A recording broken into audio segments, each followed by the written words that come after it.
وبارك على سيدنا مولانا محمد وآله وصحبه صلاة والسلام علیک یا رسول اللہ صلی اللہ تعالی علیہ وسلم۔ اللہ تعالیٰ حضرت مفتی اسماعیل صاحب کو شفا دے، صحت دے، درستی عطا فرمائے۔ اس حالت میں بھی وہ تشریف لائے ہیں، یہ ہمارے بزرگوں کا خلوص ہے، اخلاص ہے۔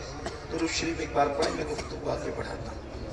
اللہم صلی علی حبیبک خیر الخلق کلہم، صلاۃ و سلام علیک یا جد الحسن والحسین وعلی آلک و اصحابک یا جد الغوث الثقلین۔ تو ڈاکٹر بنا رہے، ٹیچر بنا رہے، ان سب بنا رہے، انکار نہیں بنائیے۔ دنیا میں ڈاکٹر بننے کا شوق ابھی پیدا ہوا۔ مسلمان اس وقت سائنسی علوم کا انکشاف کر رہے تھے جب لوگ سائنس سے ناواقف تھے۔ اس کا ثبوت اگر دیکھنا ہے تو آپ قرآن کی ان آیات کو پڑھ کر کے دیکھیں جو سائنسی علوم کا انکشاف کرتی نظر آئے۔ اسی لیے آج جتنے سائنسداں ہیں، کوئی یہ نہیں کہتا کہ ہم سرچ کر رہے ہیں۔ پڑھے لکھے لوگوں کی توجہ چاہتا ہوں، آج کوئی سائنسداں یہ نہیں کہتا کہ ہم سرچ کر رہے ہیں۔ ہر سائنسداں کیا کہتا ہے؟ ہم ریسرچ کر رہے ہیں۔ تو ریسرچ کا مطلب کیا ہے؟ پہلے جو سرچ ہو چکا، ریسرچ اسی کا تو ہوتا ہے۔ اس کا مطلب سائنس آج بھی یہ ماننے کو تیار ہے کہ پہلے کسی نے سرچ کیا تھا، اسی کی ریسرچ ہم کر رہے ہیں۔ تو یہ سرچ کس نے کیا؟ یہ سرچ کس نے کیا؟ آپ قرآن اٹھا کر دیکھیں تو پتہ چلے گا ماں کے پیٹ میں بچہ کب کس وقت کس شکل کا ہوتا ہے۔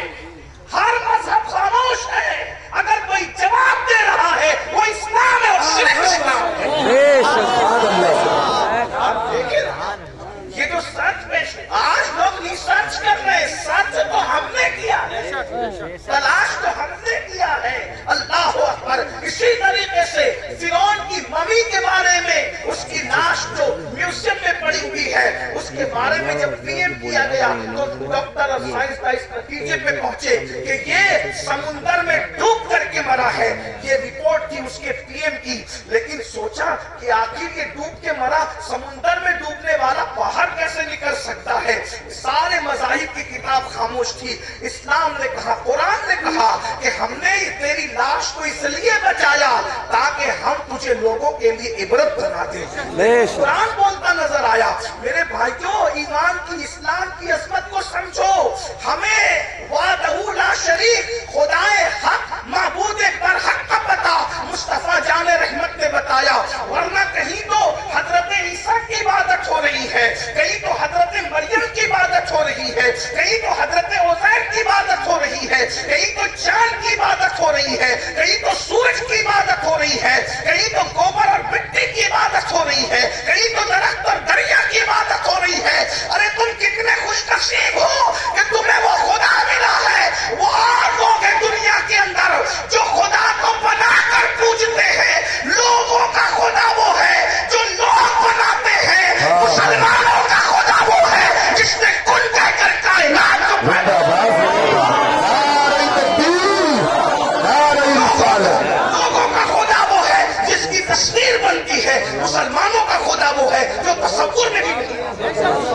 اوروں کا خدا تصویر میں آتا ہے، ہمارا خدا تصور میں بھی نہیں آتا۔ ہمارا خدا اتنا بلند ہے، ارے جو تصور میں نہیں آتا وہ ہمارا خدا ہے۔ اللہ اکبر۔ اور پھر لوگ عظمت کا اندازہ کیا لگائیں جب محمد الرسول اللہ اس کے بنائے ہوئے بندے کی عظمت کی حقیقت کو لوگ نہ جان سکے۔ جب اس کا بندہ اتنا بے مثال ہے تو وہ خدا کتنا بے مثال ہے۔ ایمان کی اہمیت کو سمجھو، کون سا مذہب ہمیں نصیب ہوا ہے۔ اسی لیے آج ہم ایمان کی، مسلمان ایمان کی اہمیت نہیں سمجھ پائے، منکرین اسلام اہمیت سمجھ گئے۔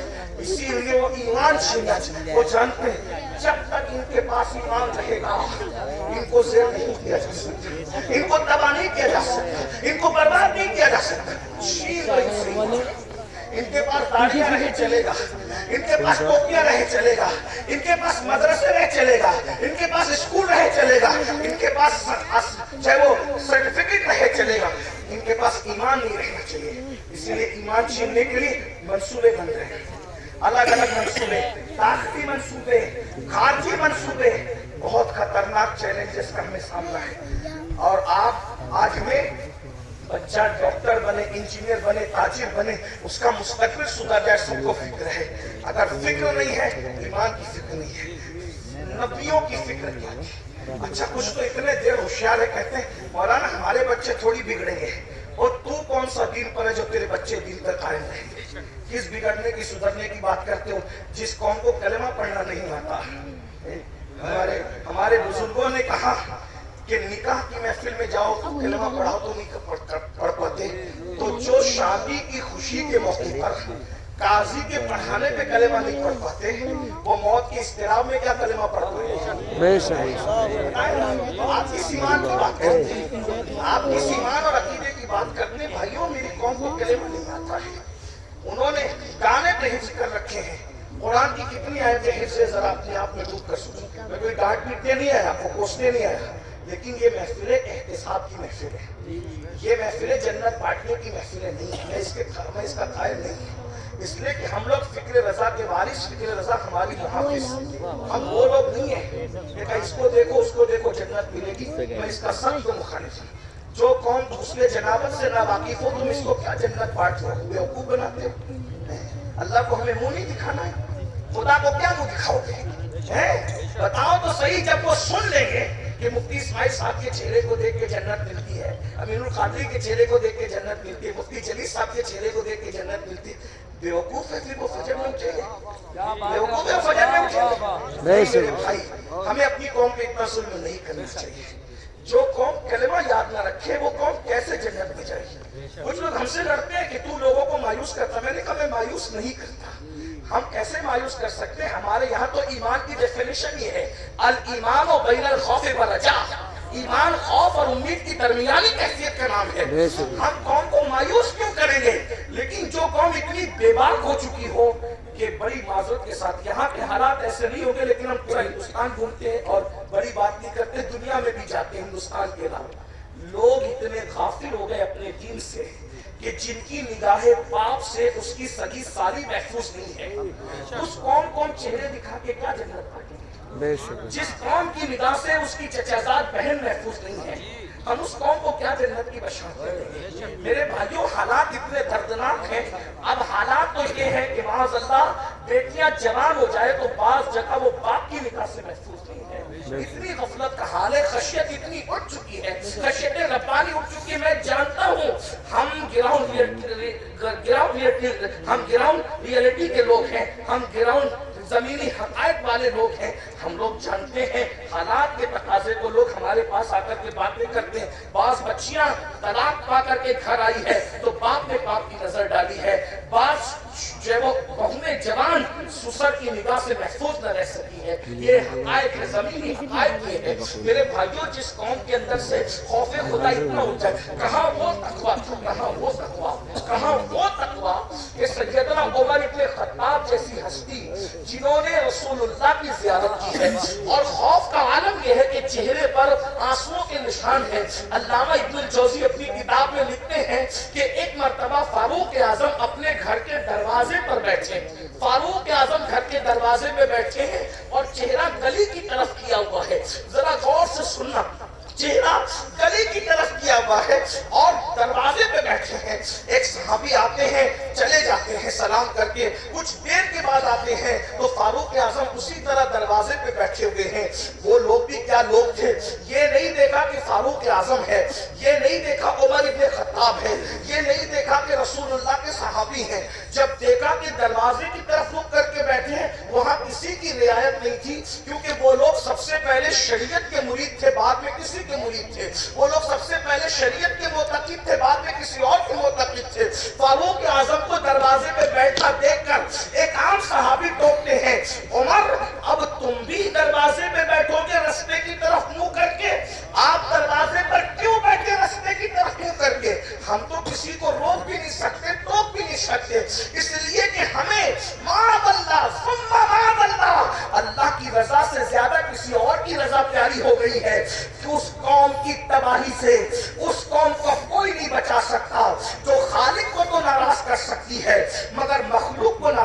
سکتی. میرے بھائی ہاں اگر کسی غریب کے ہاتھ میں سونے کی انگوٹھی ہم دیکھتے ہیں اس کو اتروا لیتے ہیں. کیا کسی کونسلر کے ہاتھ سے بھی ہم انگوٹھی اتروانے کی ہمت رکھتے ہیں؟ کیا کسی مالدار کے ہاتھ سے بھی ہم کڑا اتروانے کی ہمت رکھتے ہیں؟ سارا قانون تو ہم نے منہ دیکھ کر کے بنایا ہے. بہت معذرت کے ساتھ اسلام صرف اسلام ہے. اسلام صرف اسلام ہے. اسلام حقیقت ہے. غریب امیر چھوٹا بڑا سب کے لیے شریعت کا قانون ایک ہے. اللہ اکبر. ذرا غور تو کیجئے. فاروق اعظم جیسی ہستی کو ٹوکنے والا ٹوکتا ہے. آپ دروازے پہ بیٹھیں گے روڈ کی طرف رستے کی طرف منہ کر کے. فاروق اعظم نے کہا اللہ تیرا بھلا کرے. ناراض نہیں ہوئے فاروق اعظم. یہاں ٹوکنے میں لوگ ناراض ہوتے ہیں, فاروق اعظم ناراض نہیں ہوئے. اے اللہ تیرا بھلا کرے, تو نے مجھے ٹوکا لیکن پوچھ تو صحیح کہ میں دروازے پہ کیوں بیٹھا. دروازے پہ بیٹھنے کی وجہ کیا ہے؟ کیا وجہ ہے؟ کہا آج میری بیٹی ام المومنین حفصہ مجھ سے ملنے آئی. پہلے تو میں اہل علم کی توجہ چاہتا ہوں, جو بیٹی ہوگی وہ کبھی ماں نہیں ہو سکتی, اور جو ماں ہوگی وہ کبھی بیٹی نہیں ہو سکتی. لیکن رسول اللہ کے نکاح میں جانے کی وجہ سے حفصہ کی شان یہ ہو گئی تھی کہ وہ فاروق اعظم کی بیٹی بھی تھی کہ ان سے پیدا ہوئی تھی, لیکن فاروق اعظم کی ماں بھی تھی کیونکہ رسول اللہ کے نکاح میں یہاں ماں اور بیٹی کے دونوں رشتے ساتھ جڑے ہیں. لیکن فاروق اعظم کا تقویٰ دیکھو. فاروق اعظم کہتے ہیں آج میری بیٹی حفصہ مجھ سے ملاقات کے لیے آئی ہے اور میری بیوی اپنے میکے چلی گئی ہے, تو میں اپنی جوان بیٹی کے ساتھ اپنے کمرے میں اکیلا رہنا پسند نہیں کرتا, اس لیے میں دروازے کی طرف رک کر کے بیٹھ گیا اپنی بیوی کے انتظار میں کہ وہ آئے تو میں اندر جاؤں. وہ لوگ تھے اللہ کے خوف اور خشیت جو بیٹی کے ساتھ, جو ماں بھی ہو ام المومنین بھی ہو, اس کے ساتھ تنہائی میں بیٹھنا گوارا نہیں کرتے. یہ وہ لوگ تھے. اور آج کیا ہو رہا ہے؟ یاد کر رہے ہو اسلام کہاں نظر آتا ہے؟ مجھے بتاؤ. وہ قوم ایمان کو تحفظ کیسے دے سکتی ہے جس کے پاس ایمان کی کوئی اہمیت نہیں؟ آؤ نبی کی فکر میں. قرآن نے ایک نبی کی موت کا ذکر کیا. پہلے تو یہ سن لے کہ ہم اہل سنت کے بارے میں لوگ بکواس کرتے کہتے یہ لوگ نبی کی موت نہیں مانتے. میں نے کہا ہم اللہ کے سوا سب کی موت مانتے ہیں, حتیٰ کہ ہمارا عقیدہ ہے کہ موت کو بھی موت آئے گی. موت کو بھی موت ہمارا. لوگ ہمارے عقیدے خود سے بیان کرتے, کبھی ہم سے سننے کی کوشش ہی نہیں کرتے. کبھی کہتے ہیں یہ سنی نبی کو بشر نہیں مانتے. ہم نے کہا جو نبی کو بشر نہ مانے ہم اس کو کافر سمجھتے. نبی بشر ہوتا ہے لیکن تمہارے ماننے میں ہمارے ماننے میں فرق یہ ہے, نبی بشر ضرور ہوتا ہے لیکن وہ ہماری طرح بشر نہیں ہوتا. وہ خیر البشر ہوتا ہے, وہ سید البشر ہوتا ہے, وہ رشک بشر ہوتا ہے, وہ افضل البشر ہوتا ہے. ہاں بلکہ لباس بشر میں نبی کو بھیج کر قدرت نے بشریت کو معراج عطا فرما دی ہے. بیگم شباسی نے کہا تھا اب آج بھی کچھ اور ہماری نظر میں ہے, اب آج بھی کچھ اور ہماری نظر میں ہے جب سے سنا ہے یار لباس بشر میں, جب سے سنا ہے یار لباس بشر میں ہے. تو نبی کو موت آتی ہے اور نبی کو موت آئی ہے. توجہ کرنا, میں بہت بے باکی کے ساتھ اس لیے بول رہا ہوں کہ میری پشت پر کہیں مفتیان کرام بیٹھی ہیں, کہیں پر علماء کے اساتذہ یہاں موجود ہیں, آپ بھی موجود ہیں. نبی کو موت آئی لیکن نبی مر کے مٹی میں نہیں ملے. موت آئی مگر ایک عام کے لیے آئی, جس کو اہل سنت کا امام یوں بیان کرتا ہے انبیاء کو بھی اجل آنی ہے مگر ایسی کہ فقط آنی ہے. پھر وہی موت کے بعد ان کی حیات مثل سابق وہی جسمانی ہے. اس کی ازواج کو جائز ہے نکاح, اس کا ترکہ بٹے جو فانی ہے. تو زندہ ہے واللہ, تو زندہ ہے واللہ, میری چشم عالم سے چھپ جانے. ایک نبی کی موت کا ذکر ہو رہا ہے. قرآن کہتا ہے اذ حضر یعقوب الموت, سورۃ البقرہ ہے. اللہ پاک ارشاد فرماتا ہے اور یاد کرو, یاد کرو حضر یعقوب الموت. ہائے ہائے, قرآن بیان کر رہا ہے نبی کی موت کو.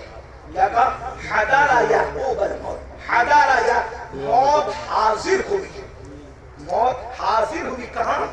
یعقوب علیہ السلام کے پاس. پتا چلا انبیاء کی بارگاہ وہ ہے جہاں موت بھی حاضر ہوتی ہے، موت بھی حاضر ہے، ہاں اس کا مطلب یہ کہ تم اور طرح مرتے ہو، انبیاء اور طرح دنیا سے تشریف لے جاتے ہیں۔ دیکھیے حاضر ہونے میں اور تشریف لانے میں فرق ہے۔ ویسے یوپی میں بتانے کی ضرورت نہیں، یوپی کے لوگ بہت پڑھے لکھے ہوتے، اردو تو جانتے ہیں۔ اگر کوئی چھوٹا کسی بڑے کے پاس آ کر کہے کہ میں تشریف لایا تو پڑھا لکھا آدمی ضرور ہنسے گا کہ بڑوں کے پاس تشریف نہیں لاتے بلکہ بڑوں کے پاس حاضر ہوتے ہیں۔ اور جب بڑا کہے گا، جیسے مثال کے طور پہ اگر میں کہوں کہ حضرت مفتی اسماعیل صاحب کی بارگاہ میں حاضر ہوا تو صحیح ہے، لیکن اگر یہ کہوں کہ میرے پاس مفتی اسماعیل صاحب حاضر ہوئے تو غلط ہو گیا، بلکہ مجھے کیا کہنا پڑے گا؟ حضرت مفتی اسماعیل صاحب تشریف لائے۔ بات سمجھ میں آتی ہے؟ اب قرآن کیا کہہ رہے؟ حضر یعقوب الموت، موت حاضر ہوئی یعقوب کے پاس، تو پتا چلا یعقوب بڑے ہیں علیہ السلام، اور مرتبہ موت چھوٹا ہے۔ یہاں موت سے مراد موت کا فرشتہ ہے۔ ظاہر سی بات ہے ہمارے نبیوں سے رسول ملائکہ کا مرتبہ افضل نہیں ہے نا؟ ہمارے یہاں پڑھایا جاتا ہے رسول ملائکہ سے انبیاء کرام اور رسولان اعظام جو انسانوں میں ہے وہ افضل ہے، ٹھیک؟ حضر یعقوب الموت، اس سے پتا چلا۔ اور پھر اس کے بعد کیا قرآن کہتا ہے؟ جب موت حاضر ہوئی تو قرآن کہتا ہے حضرت یعقوب علیہ السلام نے اپنے بچوں کو، پوتوں کو، بیٹوں کو، سب کو جمع کیا اور کیا کہا؟ اذ قال لبنی ما تعبدون من بعدی، کہ تم میرے بعد کس کی عبادت کرو گے؟ نبی کو فکر کیا ہے؟ بیٹے کیسے کیسے بیٹے ہیں؟ کیا نبی نے تربیت نہیں کی ہوگی؟ یا یوسف علیہ السلام جیسا بیٹا؟ اسی طریقے سے ان کے اور جو 11 بیٹے تھے، یاد رکھیے گا وہ جو 11 بیٹوں کا تذکرہ قرآن میں ہے، ہم ان کی بے ادبی نہیں کر سکتے کیونکہ وہ بگڑے ہوئے لوگ نہیں تھے، وہ تو ایک ان کی ایسی لغزش تھی جو رشک کی بنیاد پر ہو گئی تھی، ہے نا؟ مگر وہ اولاد پیغمبر تھے، ان کے اور ان کی اولادیں یعقوب علیہ السلام کو فکر ہے تو یہ نہیں کہ میرے بچے میرے بعد کھائیں گے کیا، کیونکہ رزق کا وعدہ اللہ نے کیا، اللہ رزاق ہے۔ میرے بعد میرے بچے پہنیں گے کیا، اللہ رب ہے وہ پہنائے گا بھی۔ میرے بعد میرے بچوں کا کیا ہوگا، ارے وہ سب کچھ انتظام کر دے گا۔ نبی کو فکر ہے دنیا سے جاتے وقت تو اپنے بچوں کے ایمان کی فکر ہے۔ ما تعبدون من بعدی، میرے بعد تم کس کی عبادت کرو گے؟ تو بیٹوں کی بھی تربیت ہوئی تھی، پوتوں کی بھی تربیت ہوئی تھی، انہوں نے کیا کہا؟ قالوا نعبد الہک۔ اب یہاں توحید بیان ہو رہی ہے، توجہ کرنا، یہی سے ایمان، اب گفتگو کا آغاز ہوتا ہے، ایمان اصل کیا ہے، توحید اصل کیا ہے؟ قالوا نعبد، ہم عبادت کریں گے الہ کا، جو تمہارا خدا ہے۔ یہ نہیں کہا اللہ کی عبادت کریں گے، یہ نہیں کہا اللہ کی عبادت کریں گے، کیا کہا؟ الہ کا، آپ کے خدا کی عبادت کریں گے، وہ الہ آبائی کا، اور آپ کے باپ داداؤں کا جو خدا ہے۔ اور پھر تشریح آ گئی، اسماعیل ابراہیم و اسماعیل و اسحاق، جو ابراہیم کا خدا ہے، جو اسماعیل کا خدا ہے، جو اسحاق کا خدا ہے۔ توحید بیان ہو رہی ہے مگر میری بیان نہیں ہو رہی ہے، بلکہ توحید اللہ والوں کے ذریعے سے بیان ہو رہی ہے۔ پتا چلا وہ توحید شیطانی توحید ہے جس میں کہا جاتا ہے اللہ کو مانیں گے اور کسی کو نہیں مانیں گے۔ قرآنی توحید یہ ہے الہ کا و الہ آبائی کا، ابراہیم و اسماعیل و اسحاق، یعنی کہ جو آپ کا خدا ہے۔ پتا چلا اگر یہ کہتے کہ خدا کی عبادت کریں گے تو بعد میں لوگ ڈھونڈتے کون سا خدا، کون سا خدا، کون سا خدا؟ الہ کا، اے یعقوب تم جس کی عبادت کرتے ہو اسی خدا کی عبادت۔